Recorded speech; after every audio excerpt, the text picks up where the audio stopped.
Bonjour à toutes et à tous, j'espère que vous allez bien. On se retrouve aujourd'hui pour une nouvelle recette fruitée, celle de la tarte framboise ricotta. Il s'agit d'une recette très facile à réaliser, légère, avec un bon goût de fruits, ce qui est idéal pour l'été.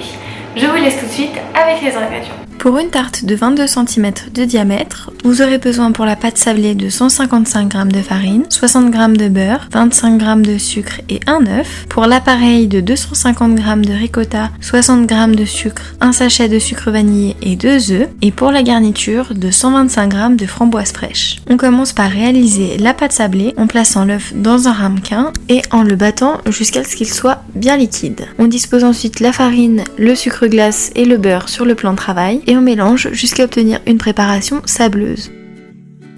On forme un puits et on y place au centre l'œuf battu. On mélange jusqu'à obtenir une boule de pâte. Une fois une jolie boule obtenue, on la fraise pour être sûr qu'il n'y a plus de gros morceaux de beurre.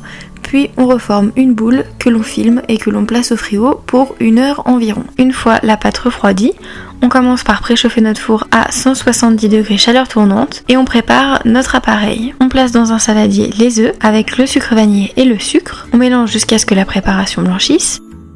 Puis on ajoute la ricotta. On mélange à nouveau jusqu'à obtenir une préparation homogène. On la place de côté, puis on étale notre pâte à tarte que l'on fonce dans notre cercle. On la pique rapidement sur le fond pour ne pas qu'elle gonfle trop à la cuisson, puis on verse notre appareil à base de ricotta. On termine en lavant et en coupant en deux l'ensemble de nos framboises que l'on dispose de manière harmonieuse sur notre tarte. On enfourne ensuite dans notre four chaud pour 25 minutes.